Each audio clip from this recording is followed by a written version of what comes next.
Hello, Rodrigo.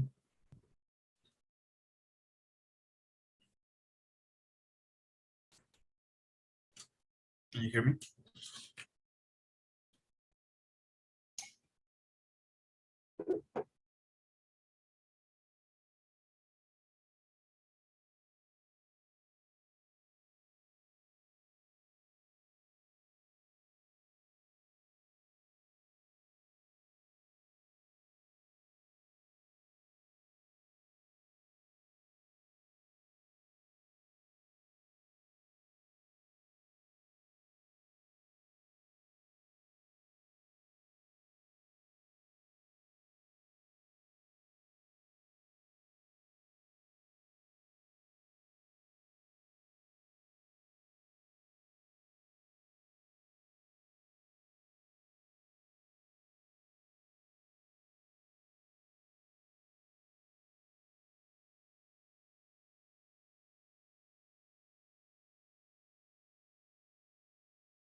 Hello, Rodrigo. Can you hear me?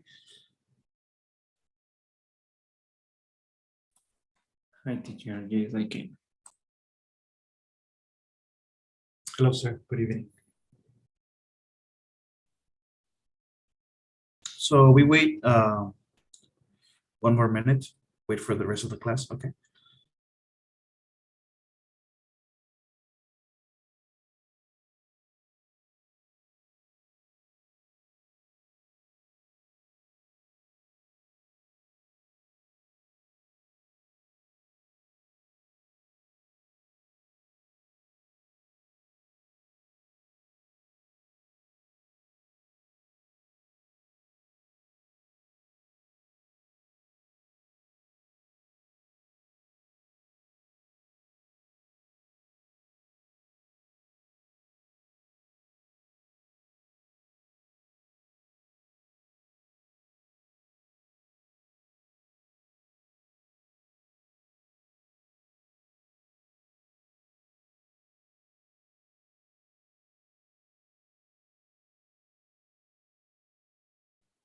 Hello, Ryder. Let's wait 1 more minute, see if we have more audience. Okay.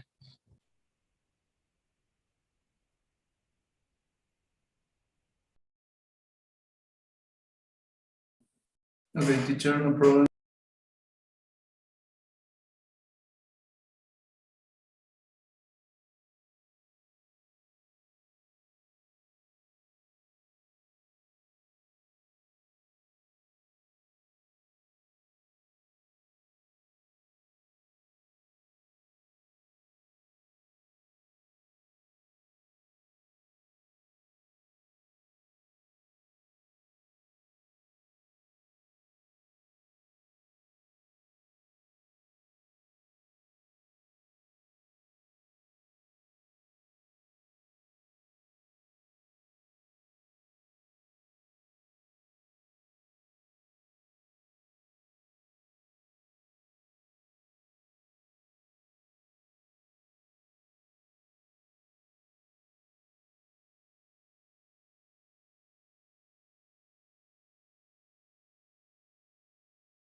Hello, guys. So we have more audience. Hello, Joe, Rodrigo, Mauricio, welcome. So, kids, I'm grading papers today. I am done with the first part. I should be done with the argumentative. And, well, as a matter of fact, I should be able to complete all of them tonight. And you should be getting your results. And I do have a strong suggestion, and this is something that I mentioned for not necessarily for this course, but in general to all my ESL students. Do not forget to listen or to read your instructions. Okay, always go back to your instructions. I read some pretty good essays, but unfortunately, some of those essays are not related to the instructions. So that takes off a lot of points. And not only in this course, in general, okay? For any subject, for any assignment. So always go back to the original instructions, guys. And this is an advice that I give you to keep because it'll save a lot of time, okay? Any questions in regards to your grades from your first paper? Anyone?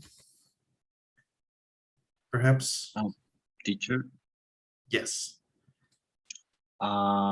in the first essay in the written instructions, there is no sentence that said that is about the gallery. We mentioned it in class. Oh, yes, but in the written instruction, there is no statement. But we mentioned it in class when we were reviewing the Bob Marley article.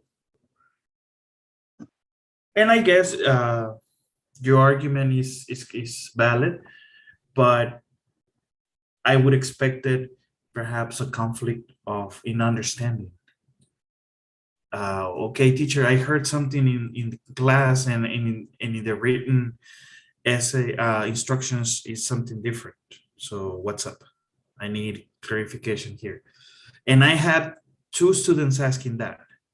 I'm not gonna say names, but I had two students saying, teacher, you mentioned that in class it was about Bob Marley, but in the written instructions, it doesn't say. Oh, okay. And I gave clear instructions. Again, this first essay was to test your abilities to follow up instructions, guys. That was mainly the objective. Follow up instructions. Okay. Any more questions? Sorry, teacher. I have the same observation. I listen back the class of the conversation of Bob Marley and the unique the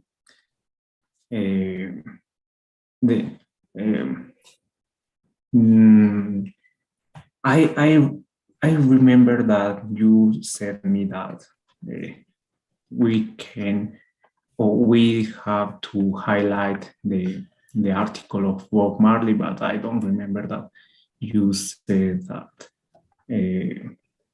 right and it says about Bob Marley. Okay. Well, what can I say, guys? I did say it, and I had two students coming back and saying exactly the same.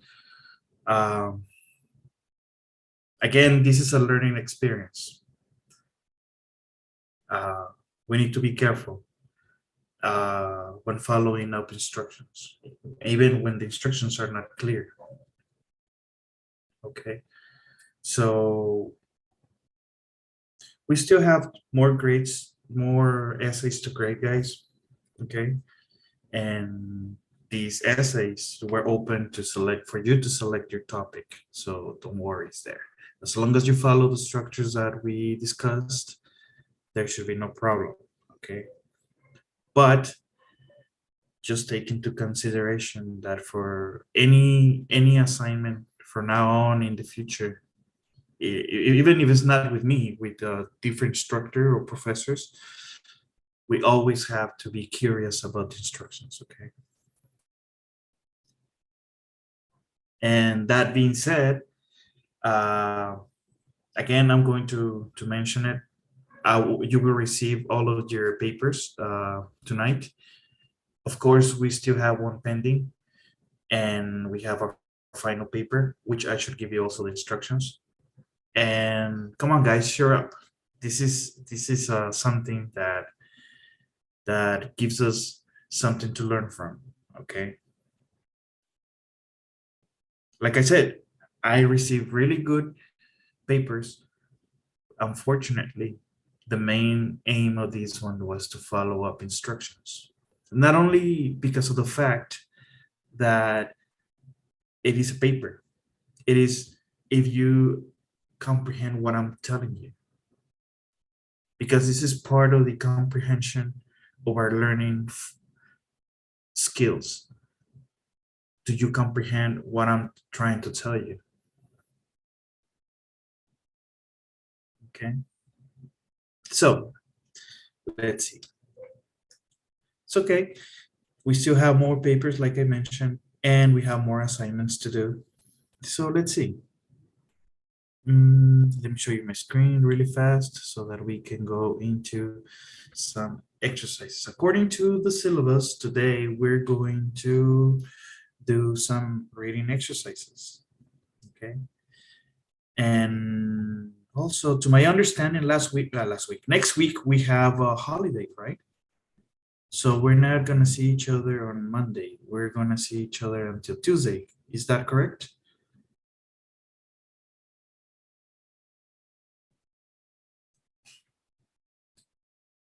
Hello?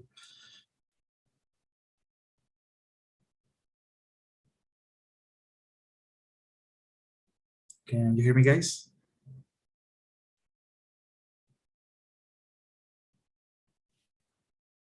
Hello, hello, can you hear me? Yes, teacher. Okay, so yes. So it's a holiday next week, right? On Monday. Yes, teacher. Okay, kudos. Okay, because in Mexico, yes, we have a regular Labor Day. So, okay. So let's go back into some of the exercises. In this case, due to the fact that we need to reinforce our listening skills, I have this exercise today, and it's actually very interesting. I like it. The history of hand gestures. Some people call it sign language, hand language, so on and so on, depending on the country. And we're going to listen to a lecture about the history of hand gestures to practice and improve listening skills. Again, we always start with a preparation task. Okay, so we're going to match the first part, 1 to 6, and the second part, A to F, of the phrase. So we have the first part and second part. So can we match? I'll give you 2 minutes to complete this exercise and then we review, guys. Okay? Check it out. How can we put them together? Look at the information, see if you can match all of them.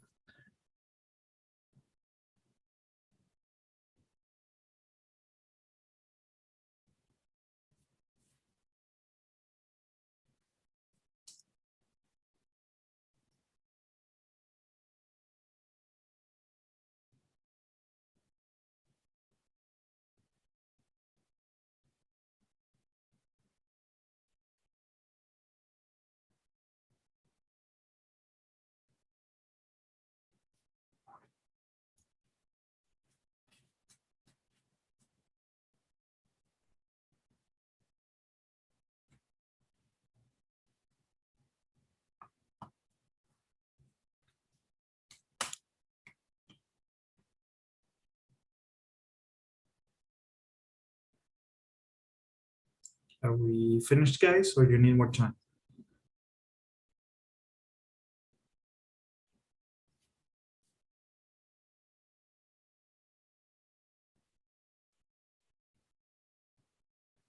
Hello? You need more time, guys?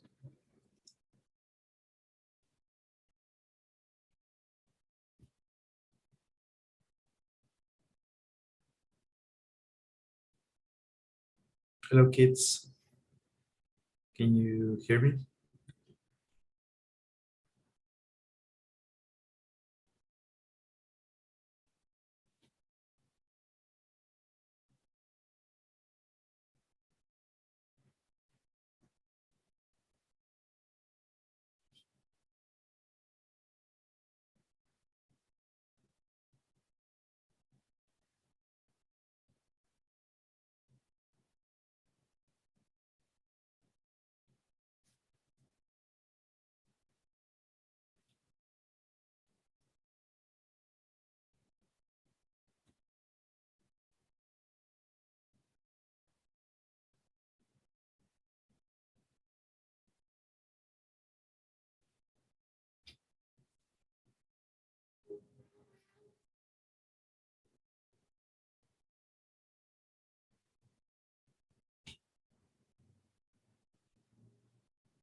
Okay, so I'm gonna assume we completed this exercise. Let's see. Number one, what can we use as a second part for hand?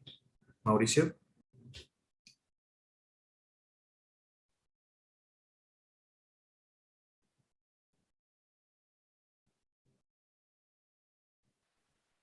Maybe um, hand up. Mm, okay. What about, look at here the title, hand gestures. So maybe hand gesture is another way of saying señas with your hand. Okay. Number two, widely, Rodrigo.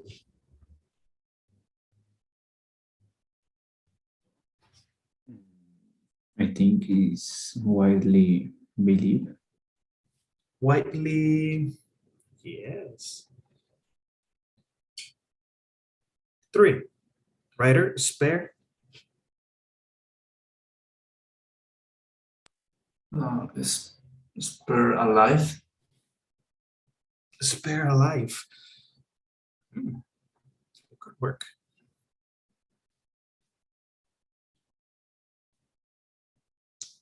It's like saying do not use it, save it, rescue it, allow to leave, something similar to that. Okay. And make, Joe.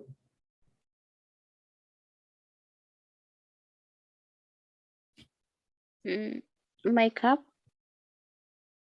Make up. Well, yes, good work.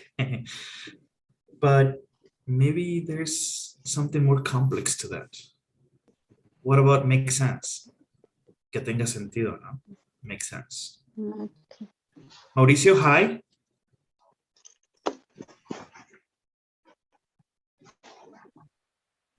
High five.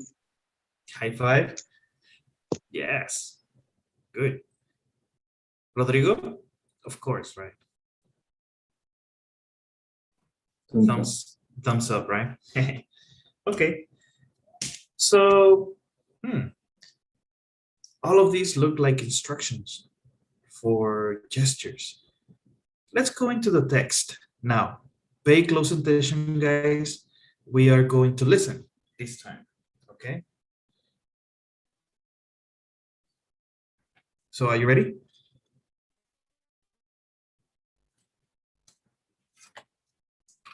Just a sec.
Earlier on in today's lecture, I mentioned the importance of hand gestures and said that I'd touch on some of these. Pardon the pun. Hand gestures are, of course, often culturally bound and can vary from group to group. But there are a few of them which, if not universal, are very common indeed around the world. I'd like to focus on the history of 4 gestures in particular: the salute, the thumbs up, the high five, and the handshake. The salute, a gesture most associated with the military, may have originated in the 18th century. The Grenadier Guards, one of the oldest regiments of the British Army, used helmets in the form of cones. These were held in place by chin straps. It was difficult to raise your helmet when greeting someone, so the soldiers simply touched their head with one short movement of the hand before quickly putting it back down again at their side. The thumbs up gesture apparently goes back a lot further. It's widely believed that this gesture goes back to Roman times, when gladiators fought in front of the emperor and eager crowds in the Colosseum. The fallen gladiator's fate was decided by the audience. If they felt he had fought well, they showed their approval with a thumbs up gesture. The emperor would then confirm this and thereby would spare the gladiator's life. If the crowd gave a thumbs down, on the other hand, that meant execution. However, there are no reliable historical references to thumbs going either up or down in the Colosseum. It may be that if the crowd wanted to spare the gladiator's life, then they would actually cover up their thumb and keep it hidden. They would only extend their hand and thumb if they wanted the gladiator killed. This actually makes more sense, as the emperor could much more easily see what the crowd was indicating when looking out over a huge arena. The high five hand gesture is almost universally used as a greeting or celebration. Many see its origins in baseball. 2 US teams lay claim to inventing the high five: the Los Angeles Dodgers in 1977 or the Louisville Cardinals in 1978. It's quite likely that it was neither, and the gesture might have a much earlier origin again. It is very similar to a 1920s jazz age gesture known as the low five or giving skin. This gesture involved people slapping each other's lower hands, also in celebration. There are, in fact, numerous references to the low five in films of the era. Perhaps the high five is just an evolution of that gesture. The final gesture I'm going to mention today is the handshake. It dates back as a greeting at least as far as ancient Greece.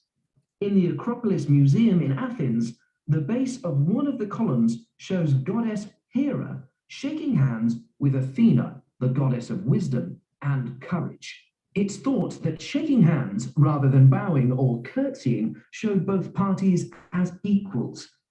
In 17th century marriage portraits in Europe, we find many examples of handshakes between husband and wife.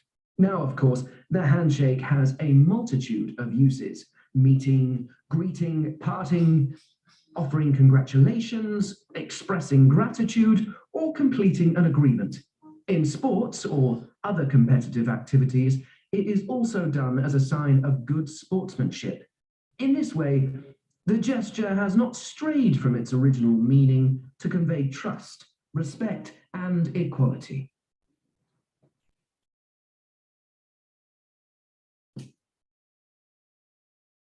Okay, interesting. Any questions about the transcript?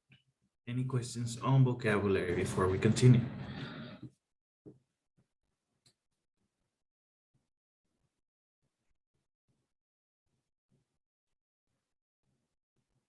No questions, guys?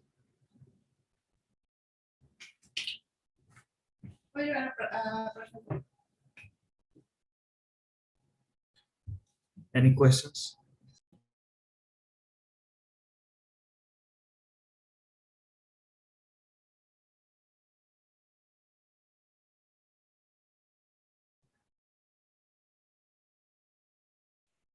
Hello.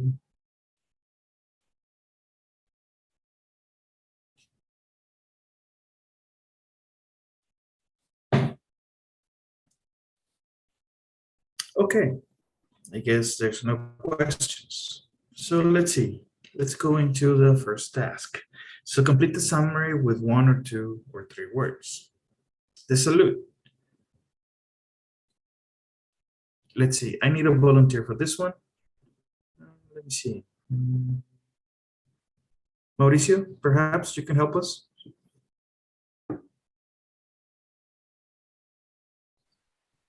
The salute talk to have originated from the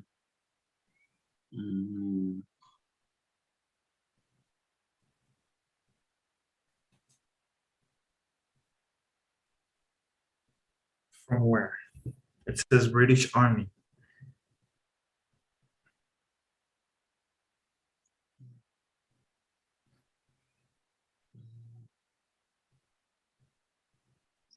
from the salute British Army. Let me see.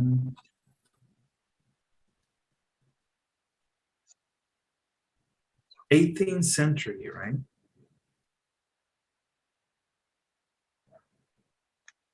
So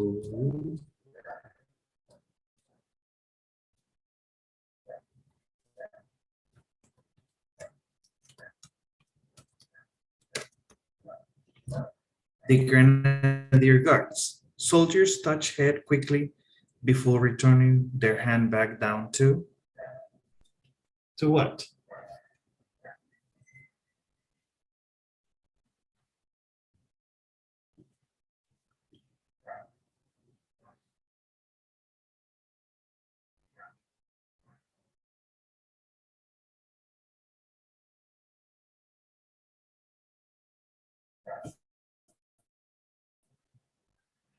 Their side. Okay. I hope you pay attention because this assignment is not easy. Thumbs up. Thank you, Mauricio. Ryder, can you help me with the lecture?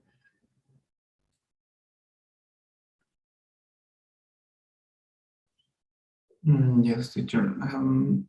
Originally thought to be a symbol to say the life of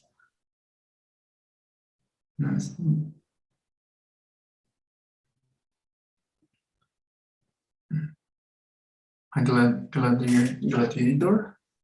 A gladiator. Okay. Okay. In ancient Rome, right? Continue. However, evidence suggests that the crowds actually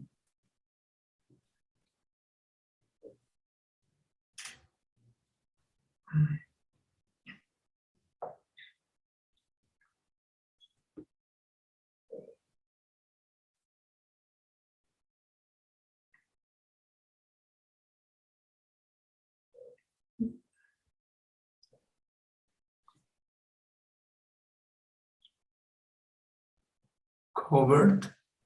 Cover up. Uh, Cover up. yes, teacher. Covered.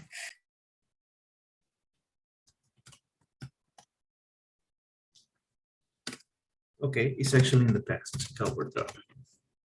Their thumbs if they wanted to spare his life. Okay. 3. Rodrigo. Origins are not from the world of baseball, but from the 20s. 1920s.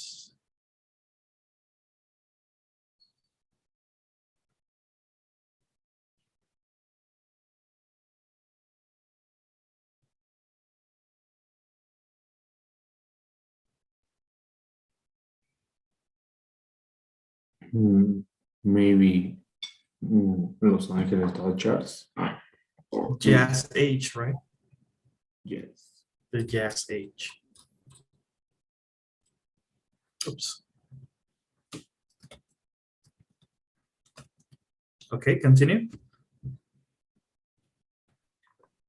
Possibly based on the lo-fi, also called.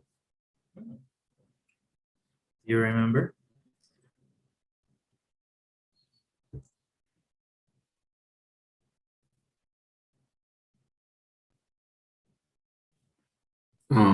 Giving skin.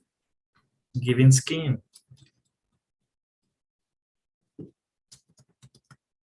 Okay. Let's see. 4. Joanna.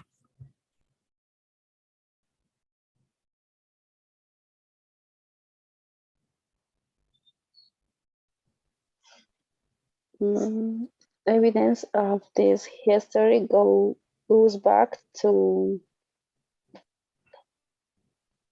mm,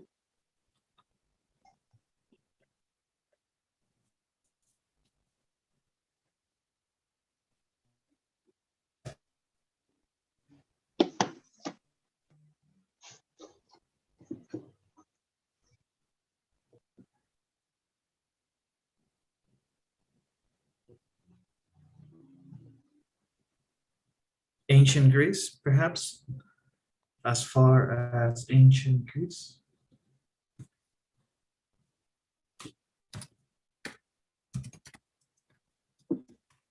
Okay, continue.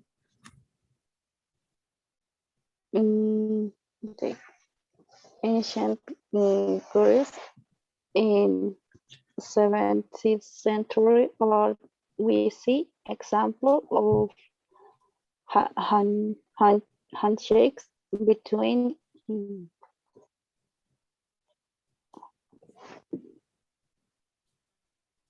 Between what?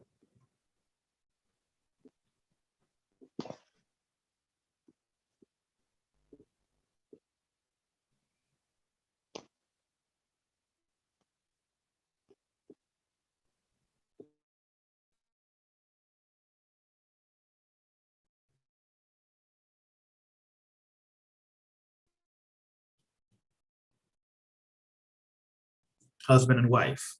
That's in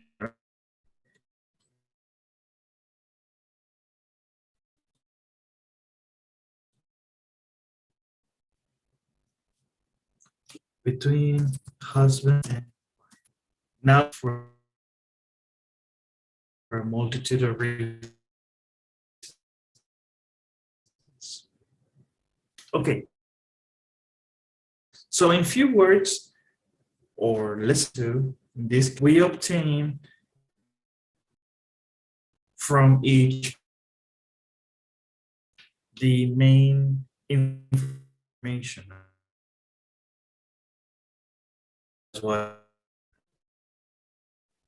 Let's go into the second task. Complete the sentences with the. So we have 6 exercises.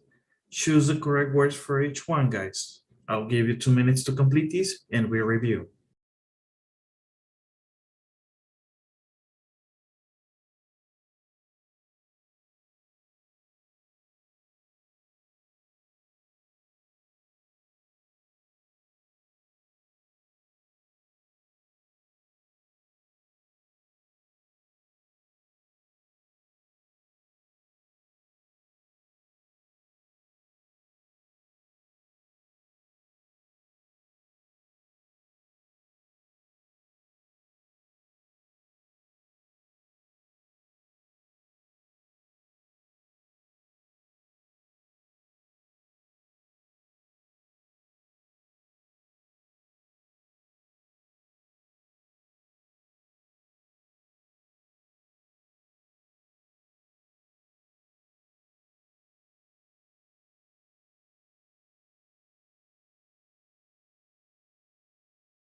So let's see. Let's check our answers. Number one, writer.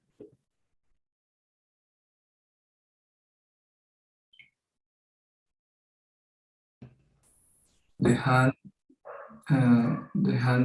gestures the professor talks about are very common, if not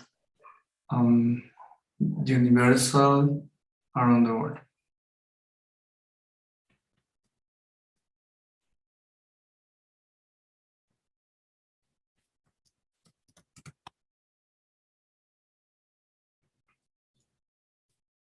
Okay, universal around the world. Number two, Rodrigo.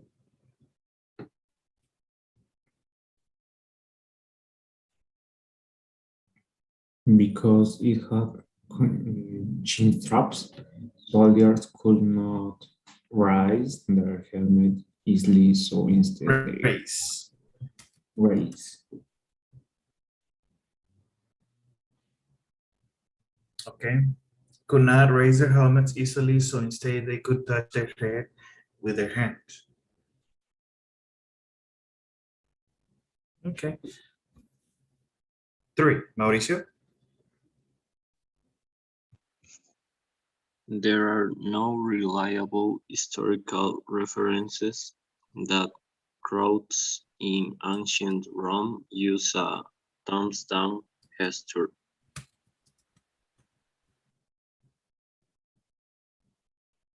Okay. Four, Johanna.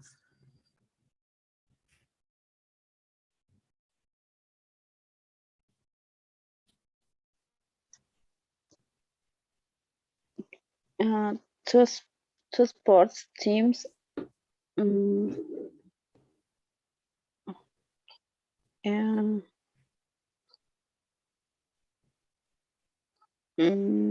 getting to have um,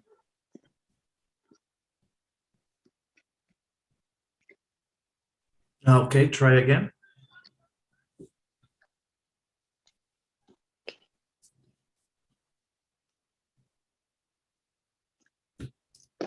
Claim to have invented the high five gesture.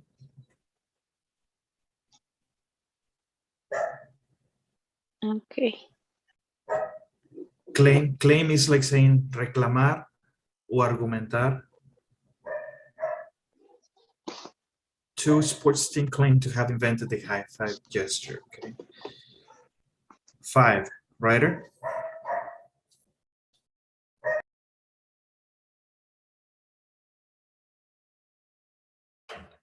The handshake is a greeting that dates back to ancient Greece.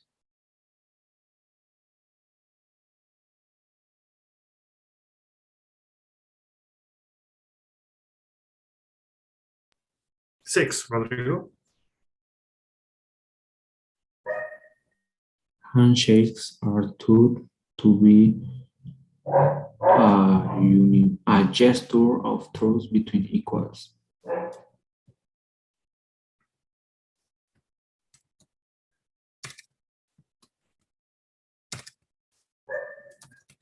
Okay, good. Now we have a discussion, guys. I have a question for you.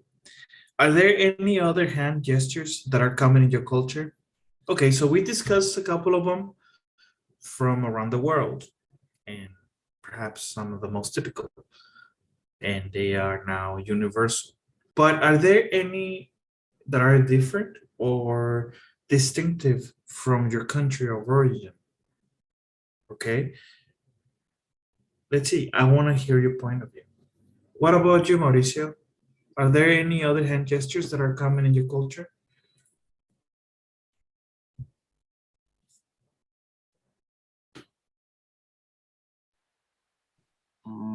I don't think so, teacher. We have the classical ones.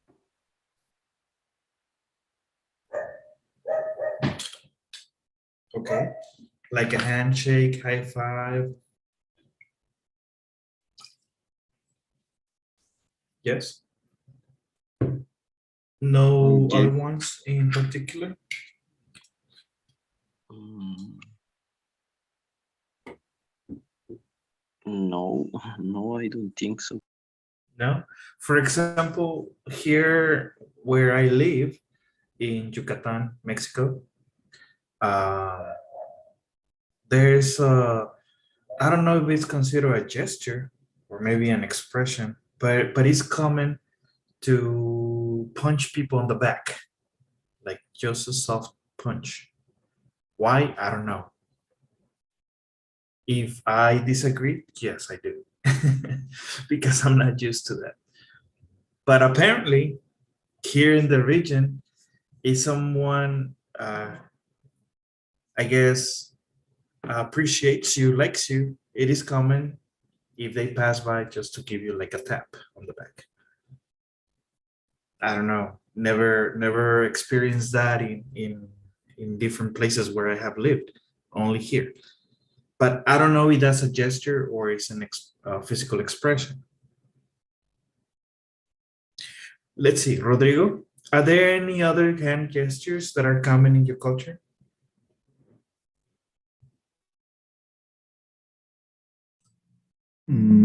Something in particular, no, I don't know. I don't remember, but a common gesture here is when we cover the mouth with a finger to tell someone to shut up. Maybe that can be.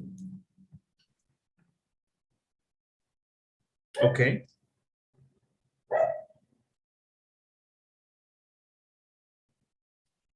Any other example in particular?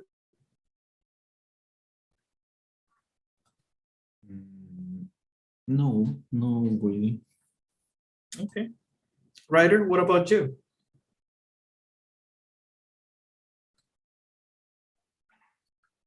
I think not only my culture, but maybe two fingers up signify peace, the middle finger and the index finger.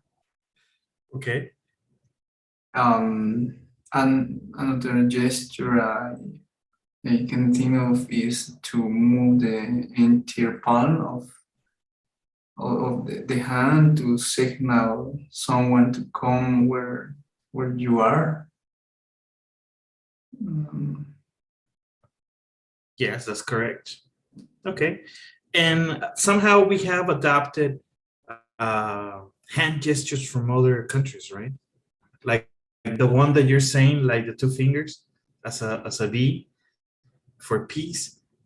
That's something perhaps we have seen from movies from Hollywood, right? They're becoming universal.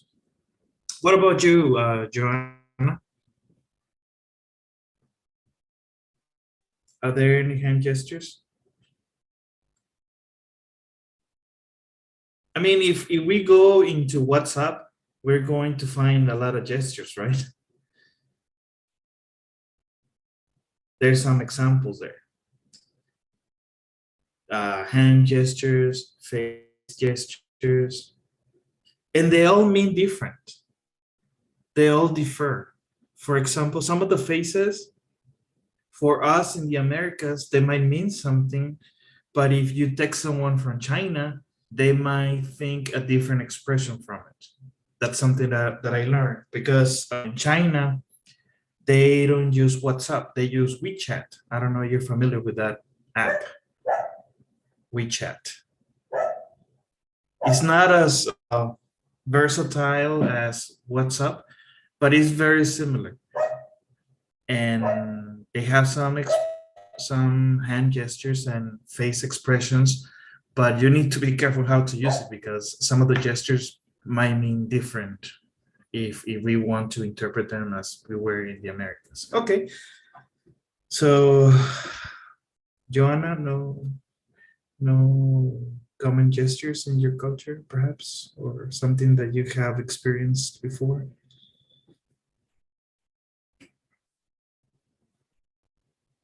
No, teacher, I'm sorry.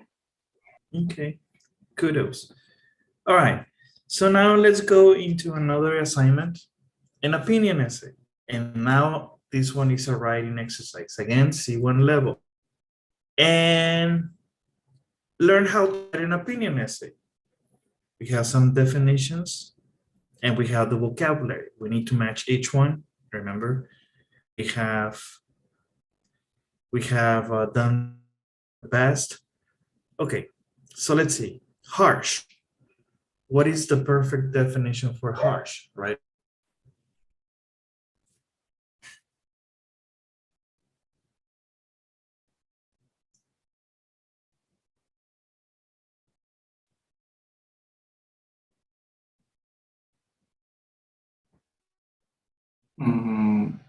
Harsh.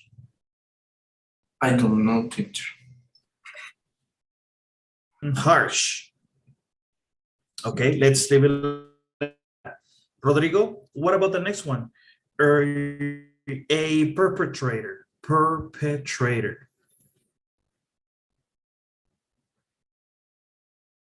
Rodrigo? Letter A, someone who has committed a crime or a violent act. Act. Correct. Joanna, 3.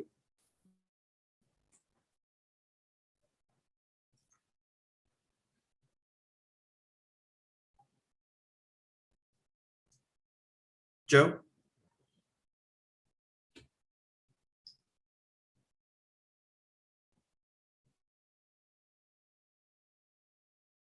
Hello? Okay, right. What about 3?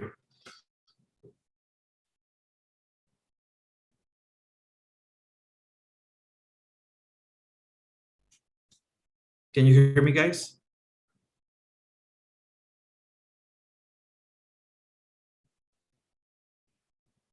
Hello? Teacher. Yes. Number 3, please. Okay. To deter someone, to make someone from yes, option E, teacher, to make someone avoid or stop doing something. There. To deter someone from doing something. Yes, that's correct. 4, Mauricio?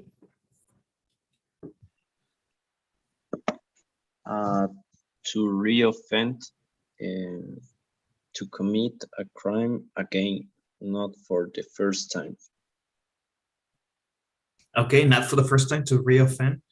Yes. Good job. Rodrigo, rehabilitated.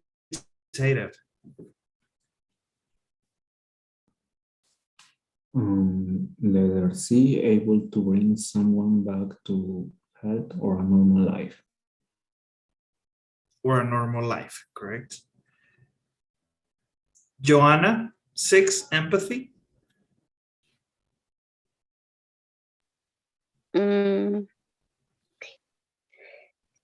Empathy, the ability to understand how other people feel.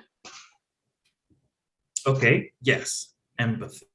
Sounds like in Spanish. Now, harsh is a synonym for something severe or strict, harsh. And we can also use it, for example, in the weather, harsh weather. Okay, maybe too windy, difficult to be around. Okay, good. Now, let's go into the reading text, an opinion essay.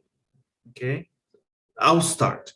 Some people think that some of criminals should not go to prison.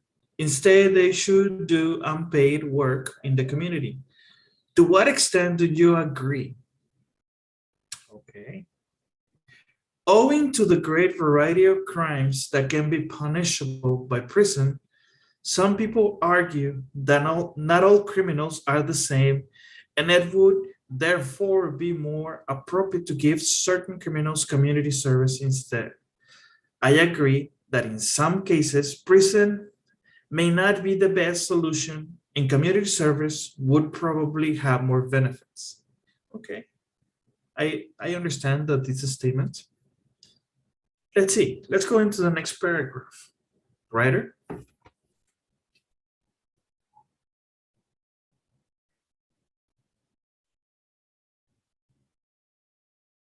One justification given for prisons is to keep society safe by removing criminals from the outside world.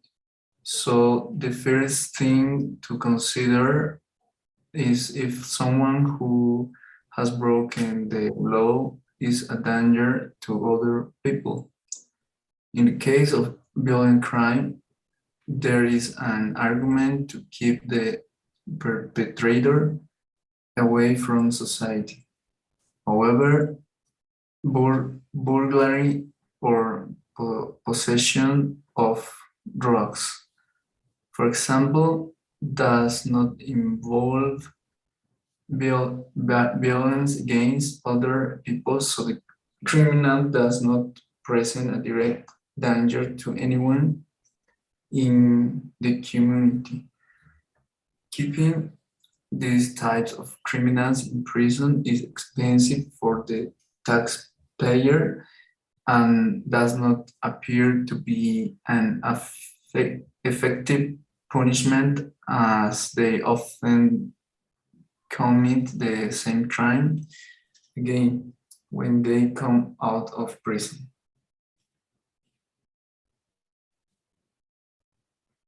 Of prison, right? Okay, so burglary. What's burglary?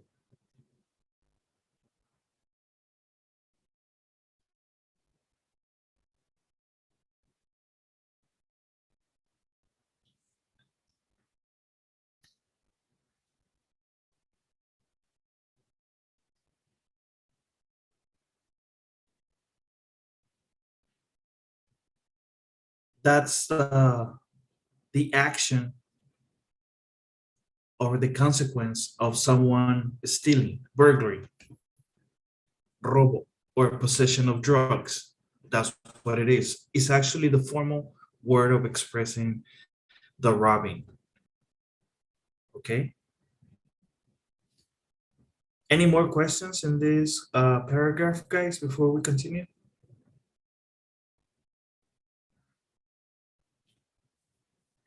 No? Okay. Mauricio, can we go to the next paragraph?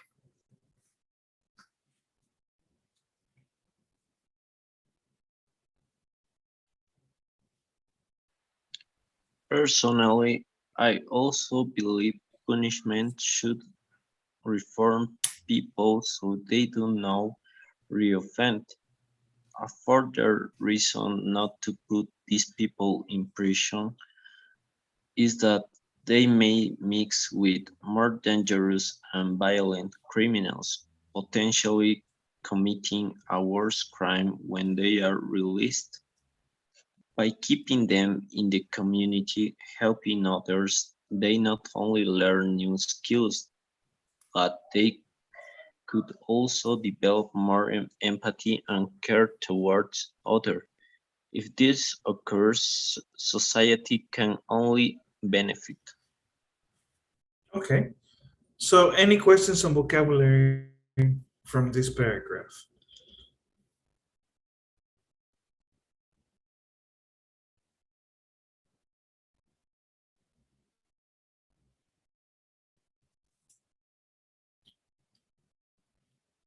No?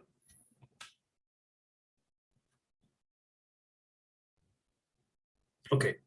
Let's go to the next one. Joanna?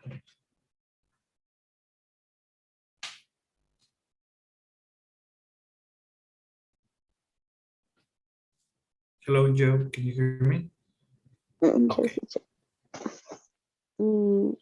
Critics of this more rehabilitative approach to crime believe that justice should be harsh Harsh. in order to deter people from committing similar crimes in that community, service could be less likely to have that effect. However, there is very little evidence to suggest that long prison sentence and deter criminals. Okay. Any questions on vocabulary, Joe? We talk about rehabilitative. We talk about deter. We talk about harsh. Any more questions? No, right? I don't think so. Rodrigo, can you help us with the conclusion? In conclusion, voting for criminals who are not a danger to society in prison is expensive and, in my opinion, ineffective, both as a deterrent and as a form of rehabilitation. Community service for non-violent crimes benefits both society and the offender. That said, it would be useful to have more data to work out whether community service or prison is more likely to stop someone reoffending. I strongly believe that decisions on how best to deal with criminals should be based on evidence of what actually works. Okay. Any questions about vocabulary?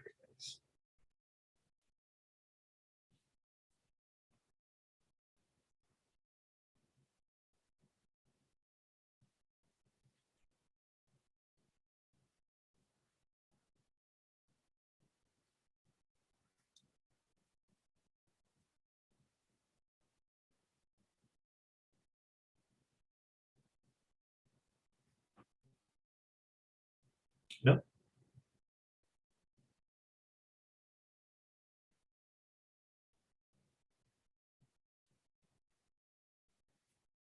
No, teacher.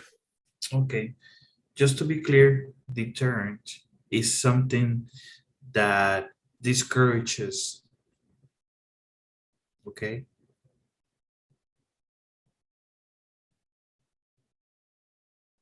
Or misguides, either way.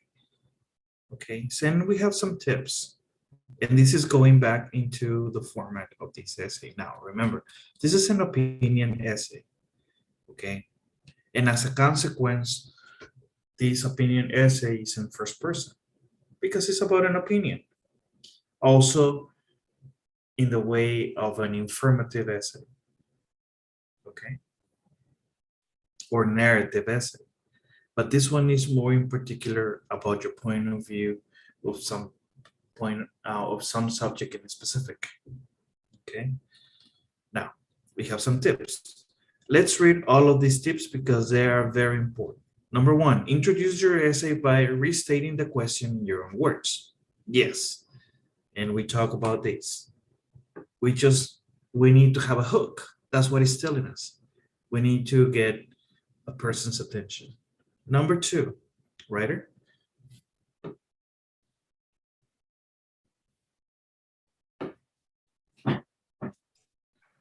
If the essay asks you to what extent do you agree, make your opinion clear through bold. You can either agree, partially agree, or disagree with the statement, explaining and justifying your opinion.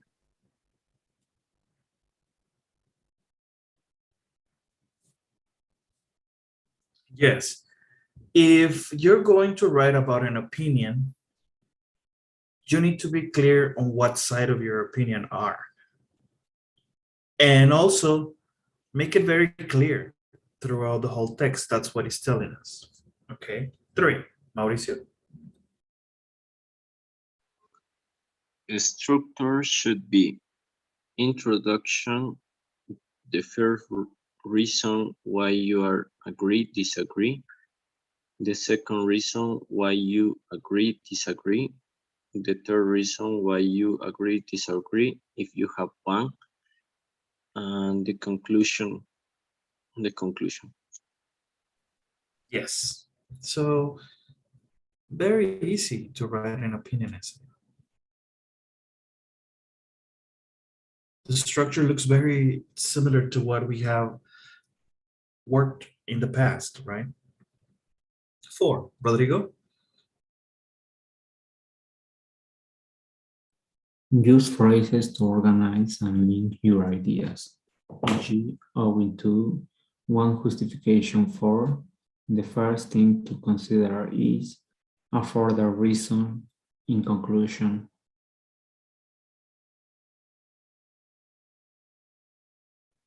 Okay. And again, how do we call this?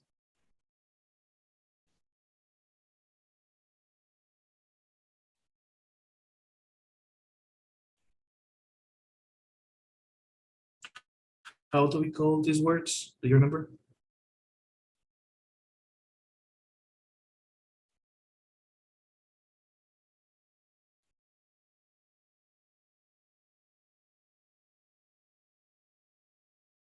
You don't remember, guys? Transition statements, transitions words. Okay. 5, Joanna.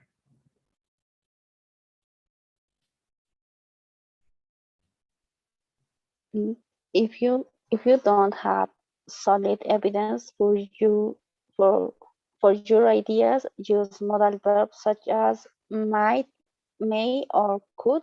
Example, they could develop more empathy and care, or other tentative phrases.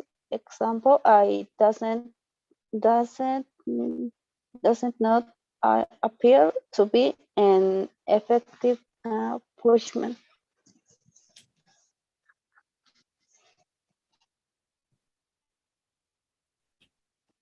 Okay. Yes. Also, if you're going to be subjective, it's telling us to use modal verbs. Okay. In case that you don't have any solid evidence. Then we have some examples. 6, the last one. Rodrigo.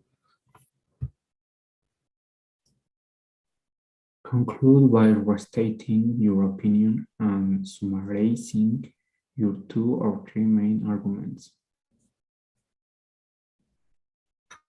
Okay.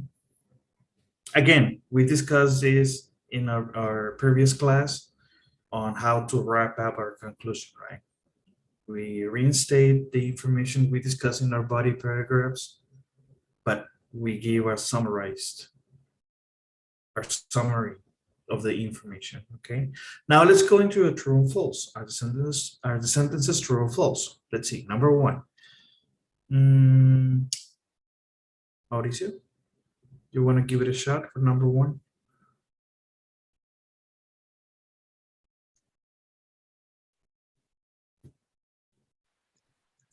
The first paragraph should explain the question in your own words.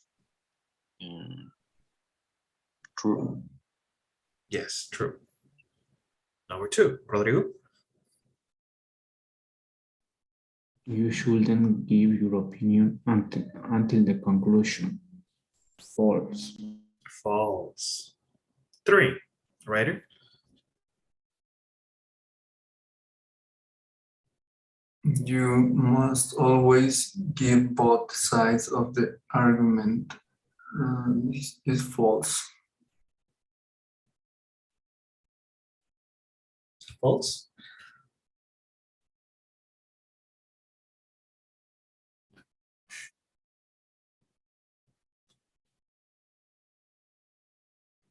Four.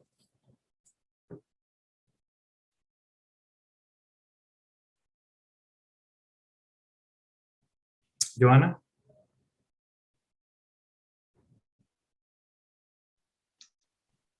Mm, a structure like one, just justification for, and the first thing to consider is link ideas together and help the reader follow your argument.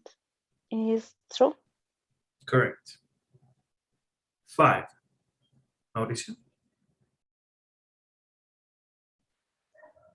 Modal verbs, example, may, imprison, may not be effective punishment, make sentence sounds more certain. True. Okay, modal verbs. Example given, may, imprison, may not be an effective punishment. Make sentence sound more certain. Is actually false. We use modals for what? To give an opinion of something that we're not sure. So that's why it's false. Okay, we're not certain at this case, in this case. And 6, writer.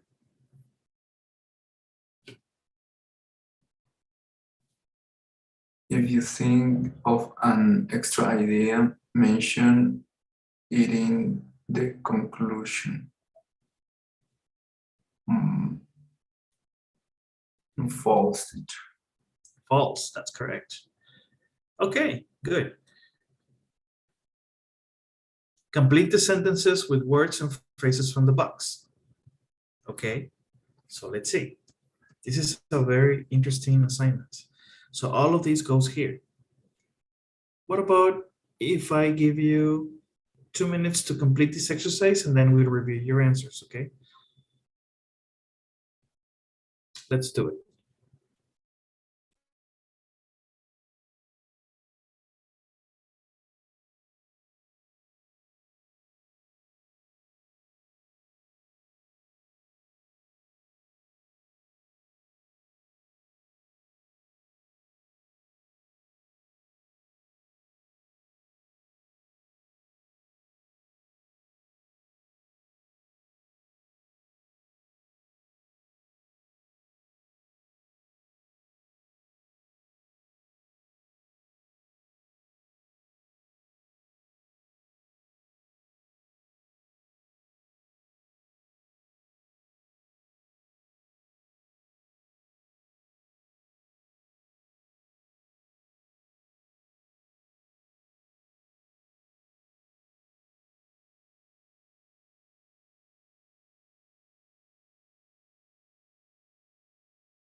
Okay, kids, let's try to do this.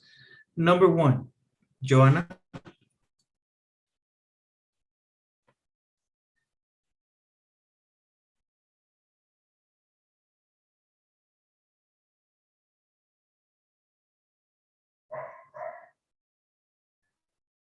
Hello. Hi. In conclusion, teacher.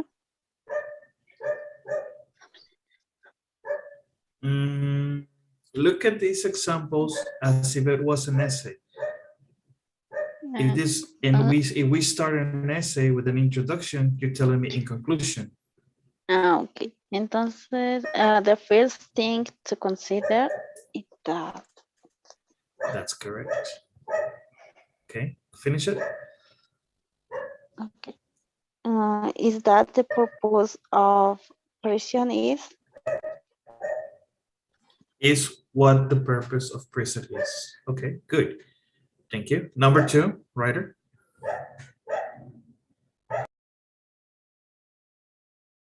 One justification for harsh prison sentences is that they act as a deterrent. However, there is very little evidence to support this claim. Okay, and that would be however, correct. Okay.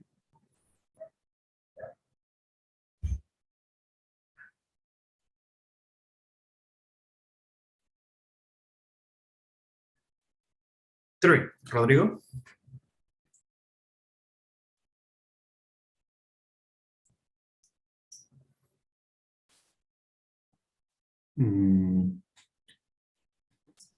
A further reason to justify putting people in prison is to keep them away from society.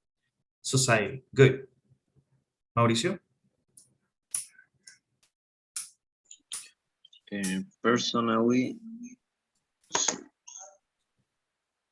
Personally, I believe that prison should aim to rehabilitate people.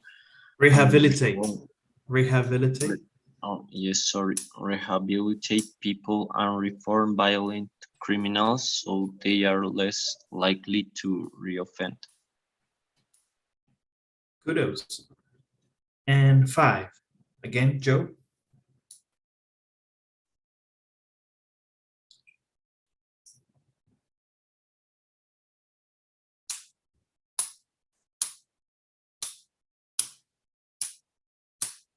Joanna. It could be uh, uh, Argued.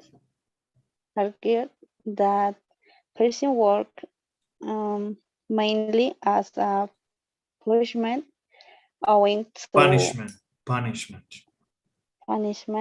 owing to overcrowded, cramped, and sometimes violent conditions. Prison is not a pleasant place to be. Okay, cramped.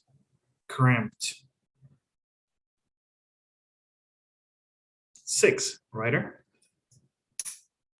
In conclusion, prison may not do everything that we want it to do, but it does serve as an unpleasant punishment.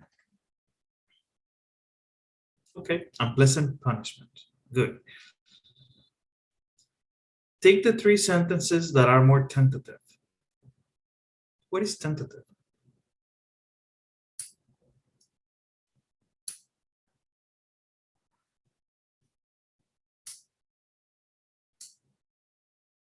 Sounds like in Spanish. So what are the 3 sentences that you believe are so-so?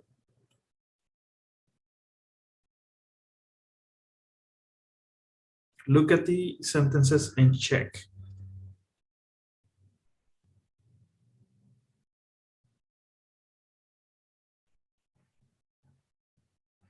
In few words, they fall into what we just read.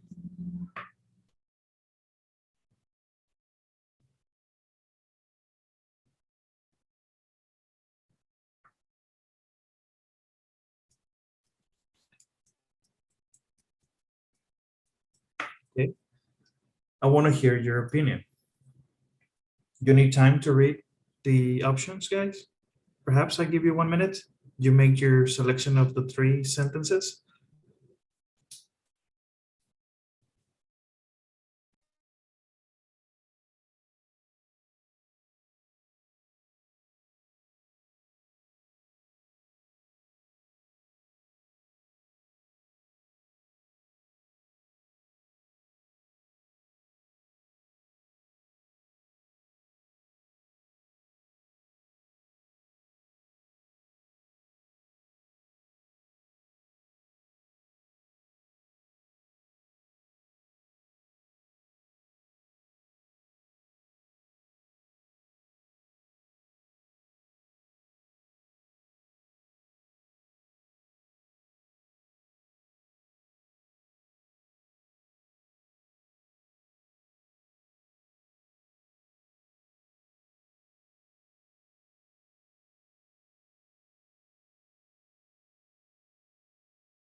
Okay, let's see. I want to hear your selections. Rodrigo?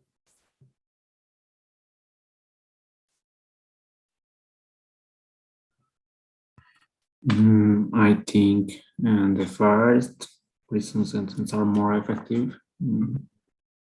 Uh,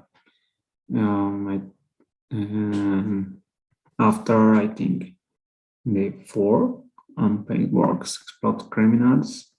Okay. And the last one,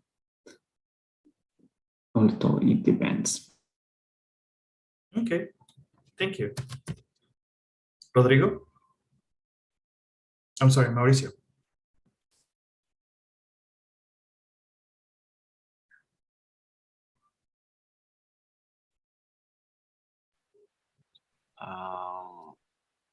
I have the last one.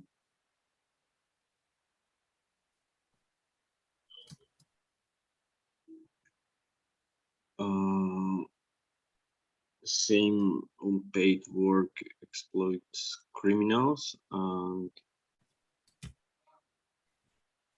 the second one. Okay, thank you. Joanna?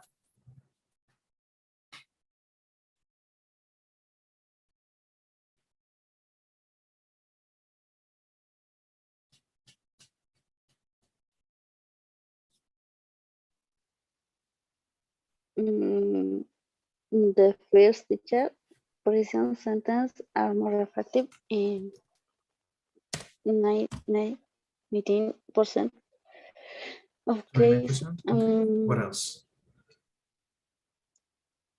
And option third.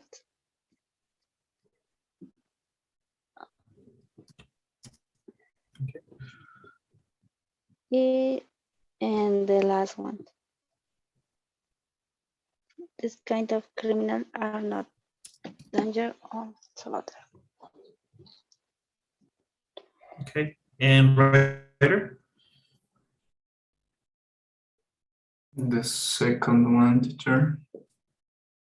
It seems that prison sentence.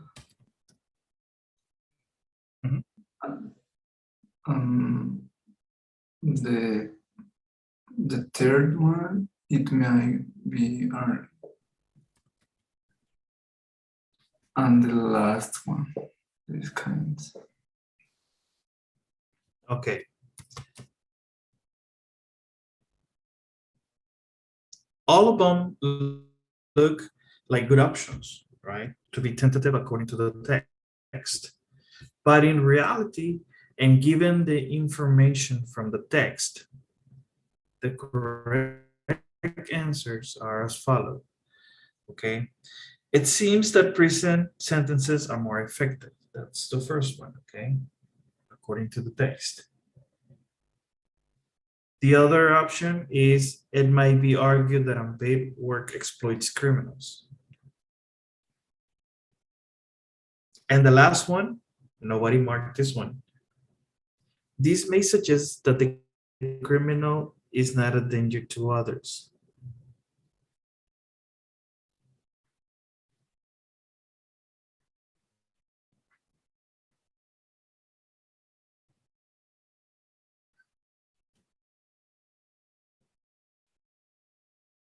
Okay. Now, let's go into the question. Do you agree that community service is better than prison for some crimes, writer?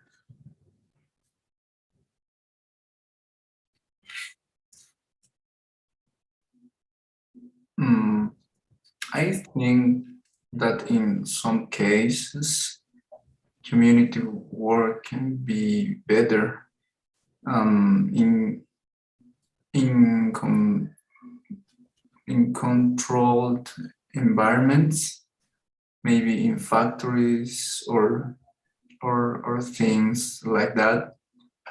I'm not sure, but I think in Japan they have similar policies.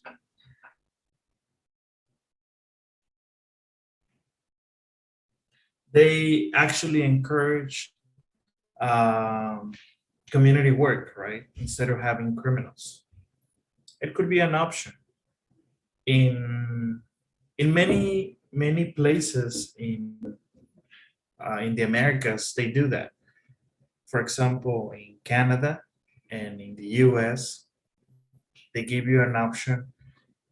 Maybe not as a criminal, but yes, there's options for criminals, but that's something that is a little bit complicated and it requires a deeper analysis and details. But for example, a speed ticket, okay, or maybe a fine, like fine, or I don't know, something that you, an action that might upset authorities. Uh, a parking ticket. You go and talk to the judge, and instead of paying, you do some community service. I believe that's very efficient. In the end, time is money. So you're giving your time to do it. Okay. So that's a good quid pro quo, right? We discussed these Latin words. What about you, Mauricio? Did you agree that community service is better than prison for some crimes? Yes, teacher, I agree with this because, like you said, there are so many crimes that are, I could say, small crimes or maybe a little crimes, and it is not necessary to go to the jail, especially here in Latin America, where jail is like a jungle. It's not safe, right? It's probably more Yes. dangerous than outside. Yeah, it could be. Thank you. Okay, any more opinions?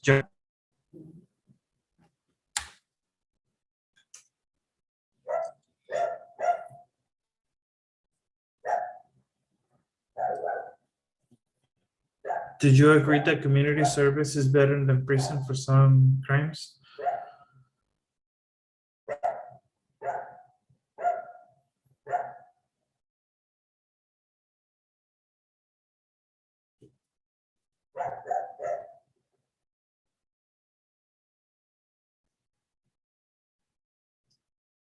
Okay, well, I guess she's not around. Okay, guys, so let's go to our last exercise before we go. And this one is a speaking exercise. And discussing advantages and disadvantages, okay? And this one talks about a video, but I guess we're running out of time. We're not gonna be able to watch the video. I will post it to you so you can watch it. And it says here, Noelia and Junia talk about how to encourage creativity in the office. So listen to the language they use to discuss advantages and disadvantages and practice saying the useful phrases. Okay, but before we go into, in this case, the dialogue, because I don't have the video, I guess we're not gonna be able to watch the video. We're going to read. Um,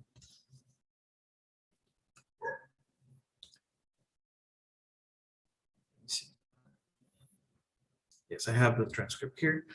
So let's do some preparation task.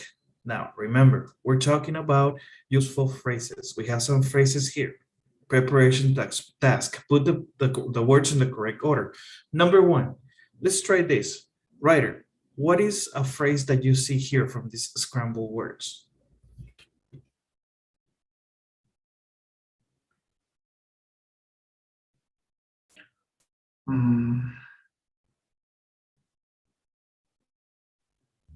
On the one hand,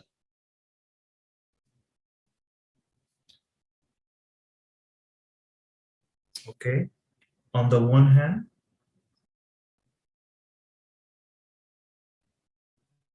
good. Number two, Mauricio.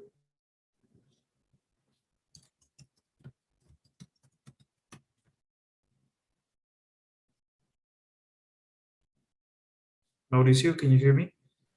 Yes, I was on ordering, but on the other hand,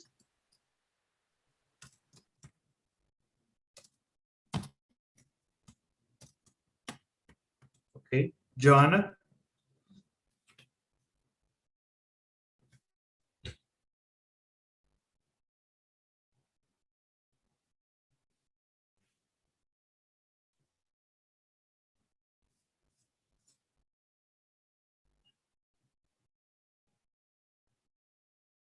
Joe?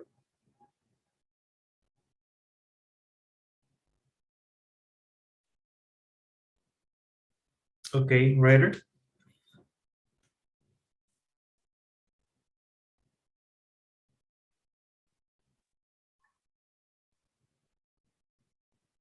mm, I see what you mean.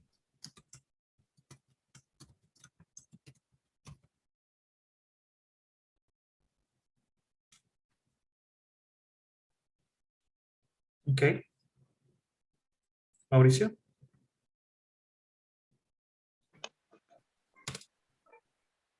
I'm I'm not um,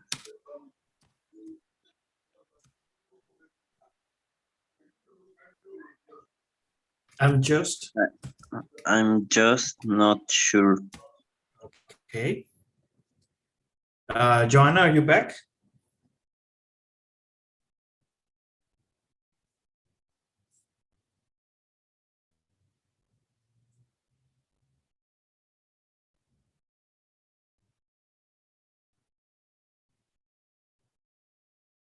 Okay, writer?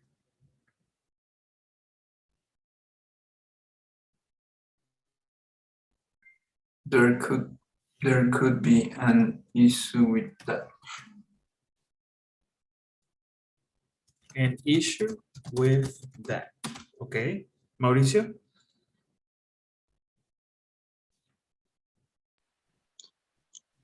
Um, I I see where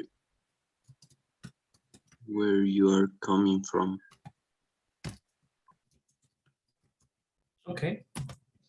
Rodrigo, 7. There are lots of advantages. There are lots of advantages, right? Okay, writer.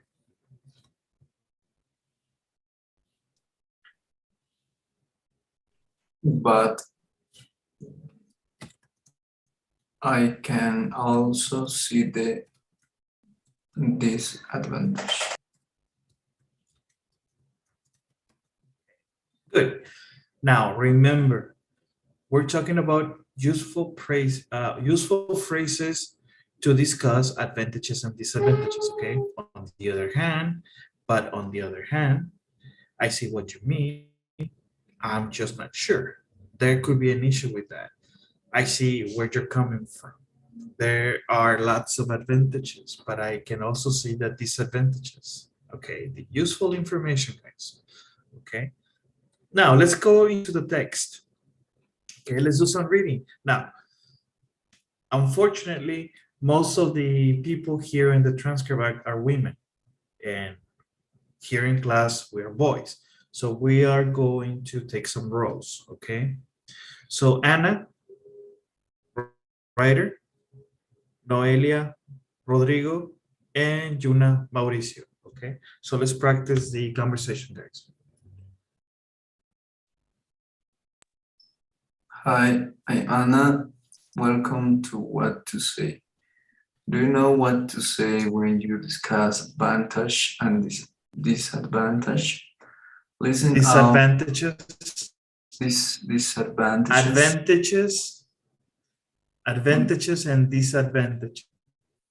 Okay, listen out for useful language for discussing advantages and disadvantages. Then we'll practice saying the new phrases after this.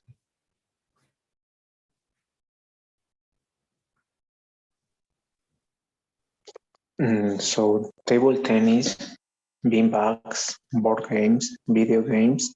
Hey, how about a trampoline? Stop right there. I love your ideas, Noelia, but a trampoline, really? Absolutely. When do you have your best ideas? I don't know. Usually when I'm cooking, I suppose. Exactly. We often have our best ideas when we are away from our desks. The other day, I was on a trampoline and the vision for the creativity room came to me. Why were you on a trample? Never mind. Look, on the one hand, it's a lovely idea and it fits with our brand, but on the other hand, it could be noisy and chaotic and maybe too much fun.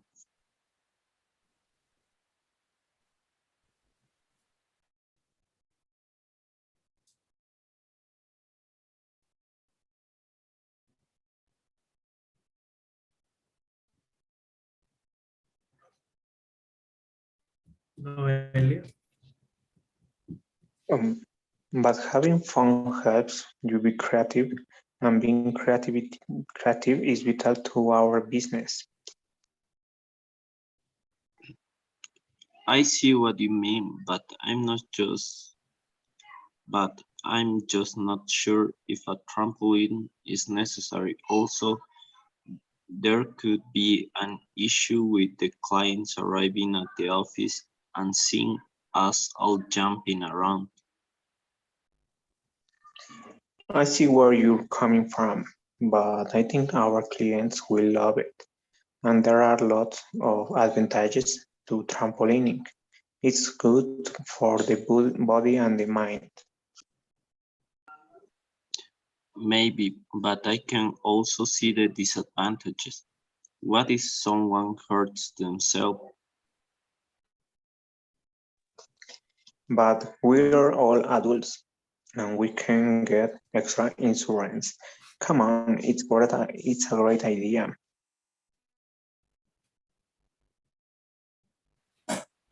Okay, I will think about it. Perfect. I email you some link.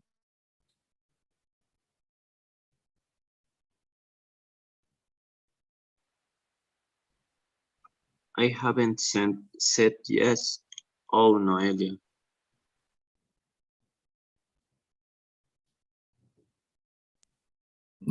Hello again, a trampoline in the office. Well, there's an idea. So, did you notice the useful phrases used for discussing advantages and disadvantages? Disadvantages. Listen to me and then repeat. I also read that, teacher. Well, no. Okay. So this is the information that we discussed. Try and use some of these phrases the next time you discuss advantages and disadvantages in English. So yes. Okay. And we're out of time, and we were intended to complete 2 more exercises, guys. So we need to speed up our exercise doing. Okay. Now, I believe that only leaves us with our last class for next week on Tuesday, which is going to be the call, because we don't have a session on Monday. Don't forget to submit your paper, okay? And you're going to be receiving your grades tonight and tomorrow morning for the essays, okay? And for today, that's all for my behalf. If you have any questions and you need to get in touch with me, no problem, guys. I can receive your text during the weekend. It's okay. No problem, okay? So that'll be all for tonight. And before you go, let me post the daily survey, and that'll be all.